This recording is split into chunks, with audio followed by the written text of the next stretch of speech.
मित्रों, कौन से माँ बाप के घर में दुख देने वाली संतान पैदा होती है।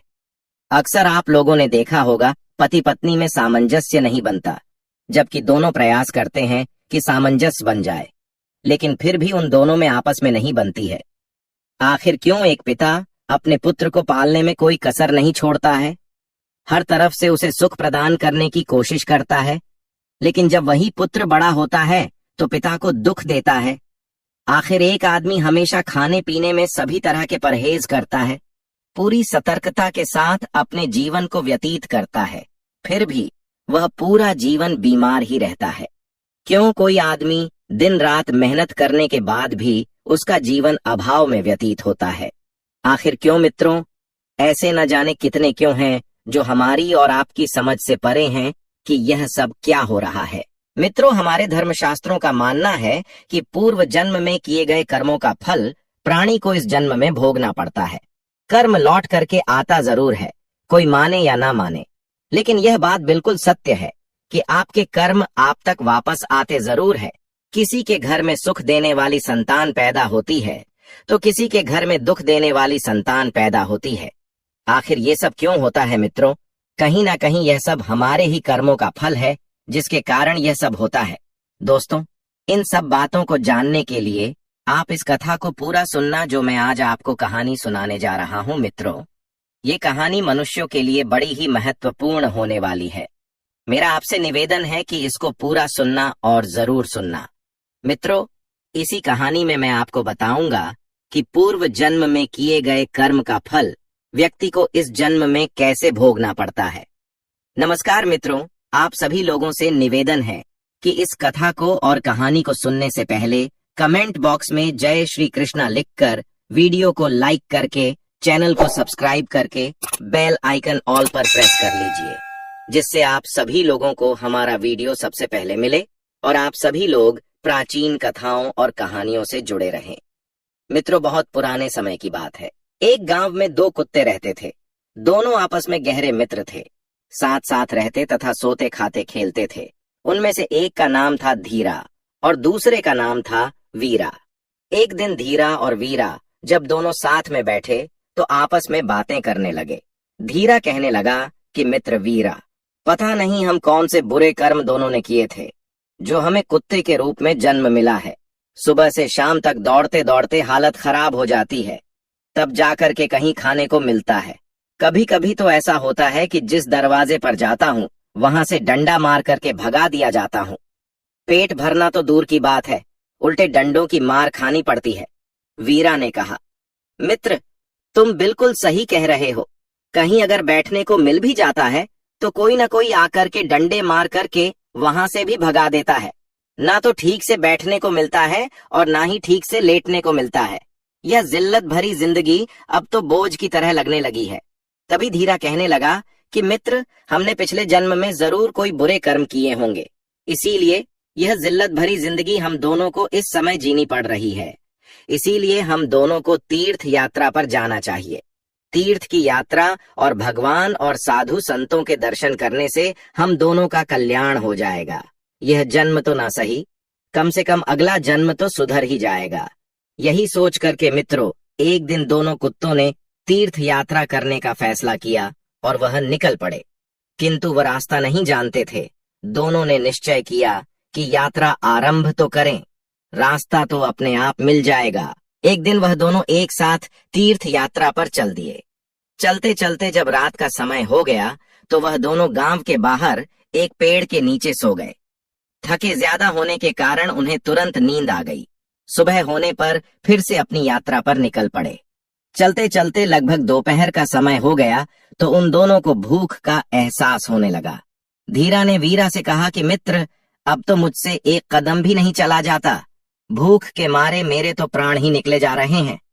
वीरा ने कहा, ठीक है मित्र, आगे जो गांव दिखाई पड़ता है उसी के बाहर एक पेड़ लगा हुआ है, काफी घना हुआ है। वहीं पर बैठ करके थोड़ी देर आराम करेंगे, फिर गांव चल करके देखेंगे, हो सकता है वहां कुछ खाने के लिए मिल जाए। अभी वह दोनों उस पेड़ के नीचे विश्राम कर ही रहे थे, तभी उन्हें कुछ चूहे दिखाई दिए। उन चूहों को देख करके वीरा के मुंह में पानी आने लगा। वह धीरा से कहने लगा, क्यों भाई? धीरा, यदि आप कहो तो मैं इन 2-4 चूहों को खा करके अपना पेट भर लूं। धीरा ने गर्दन हिला करके कहा, नहीं भाई वीरा, हम तीर्थ यात्रा पर निकले हैं और तीर्थ यात्रा में किसी की हत्या करना पाप होता है। यह करना तो दूर, यदि मन में इस तरह का ख्याल भी आया तो भी पाप लगेगा। हम तो पुण्य कमाने के चक्कर में तीर्थ के लिए जा रहे हैं और यह पाप कर्म करके हमारा तीर्थ करना बेकार हो जाएगा। वीरा ने कहा, तो आप कोई दूसरा उपाय खोजो जिससे कोई जीव की हत्या भी ना हो और हमारा पेट भी भर जाए। दोनों कुत्ते वहां से फिर चल दिए। चलते चलते एक चौराहे पर रुक गए। वहां पर एक मंदिर था। कुछ देर आराम करने के बाद दोनों ने फैसला किया कि अलग अलग दिशा की ओर चलना चाहिए और जिसको जो मिलेगा वही खा लेंगे।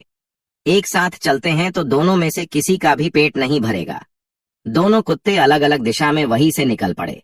चलने से पहले उन्होंने तय कर लिया था कि वह आपस में आकर के जब वापस लौटेंगे तो इसी स्थान पर आकर के मिलेंगे।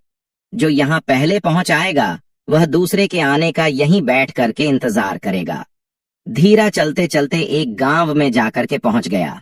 गांव में एक लोहार रहता था। वह पूजा पाठ करके भोजन करने ही जा रहा था कि उसकी पत्नी ने उसके लिए पूरी सब्जी, खीर, दाल, चावल आदि परोस करके थाल सजा करके रखा था। लोहार ने भोजन को भोग लगाया ही था कि धीरा ने झट से उसकी थाली में मुंह डाल दिया तथा 2-3 पूरी उठा करके भागा। लोहार ने राधे कृष्णा कहा तथा हाथ धो करके उठ गया। उसने अपनी पत्नी से कहा, बेचारा यह कुत्ता काफी भूखा है, इसीलिए आप यह थाली इसे ही खिला दीजिए। लोहार की पत्नी क्रोधित होकर कहने लगी, आप यह क्या कर रहे हैं? इस कुत्ते को ये थाली आप ही देखिए ना, इसमें कितने स्वादिष्ट पकवान और खीर और पुड़ियां हैं, 2 तरह की सब्जी है, अचार है, दही है, सब कुछ मैंने बड़ी मेहनत से बनाया है और आप इस कुत्ते को यह खिला देना चाहते हैं। लोहार के मन में दया का भाव उमड़ पड़ा और वह कहने लगा कि तुम ठीक कहती हो प्रिय, पर ये भूखे होंगे, आप तो यह थाली इन्हें ही दे दो और सोच लो कि इनके भाग्य में ही आज की थाली यह लिखी थी। कहते हैं ना कि दाने दाने पर लिखा होता है खाने वाले का नाम, इसलिए यह थाली इन्हीं के नाम की है, इसलिए इसने इसे झूठा कर दिया है।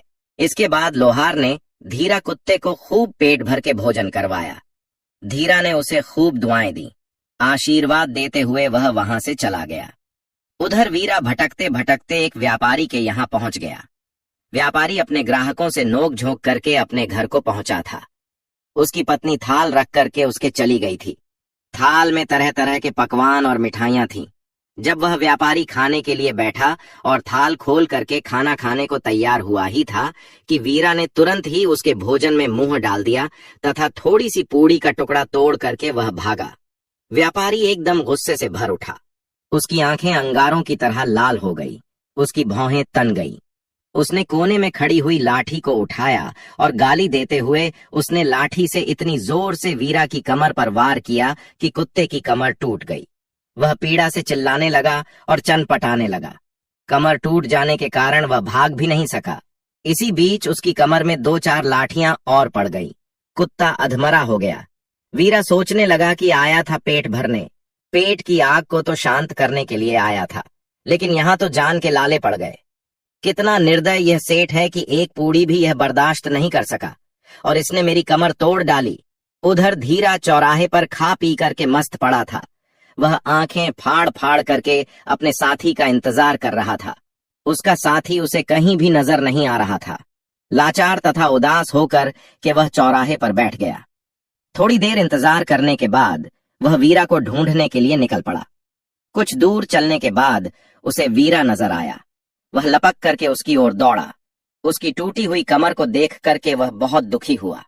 पूछने लगा कि भाई तुम्हारे साथ ऐसा किसने कर दिया और कौन निष्ठुर पापी है जिसने एक रोटी के पीछे तुम्हारी कमर तोड़ डाली। वीरा की आंखें भर आईं। उसने दर्द से कराते हुए सारी दास्तान को बयान कर दिया। कथा सुनाकर के वह क्रोध तथा दुख में डूब करके बोला कि मैं उससे अपना बदला जरूर लूंगा। उस व्यापारी को बताऊंगा कि खुद की कमर किस प्रकार की टूटती है। लेकिन वह क्या करता, वह तो मजबूर था। वह अधम योनि में जो जन्म ले चुका था और वह कुत्ते की योनि में था। धीरा भी कृतज्ञ होकर के बोला, मुझे भी उस लोहार का कर्ज चुकाना है। उसने मुझ पर कितनी कृपा की है, मैं रोम रोम से उसे आशीर्वाद देता हूँ। इसी प्रकार बातचीत करते हुए दोनों कुत्तों ने अंत में यह निश्चय किया कि उन्हें अपने प्राण त्याग देना चाहिए तथा प्राण त्यागने के पश्चात उनके घरों में जन्म लेना चाहिए। इसके बाद वह दोनों कुत्ते धीरा और वीरा एक नदी में डुबकी लगा करके अपने प्राणों का अंत कर दिया। संयोग से ना तो व्यापारी को कोई पुत्र था और ना ही लोहार के वीरा ने व्यापारी के घर जन्म लिया।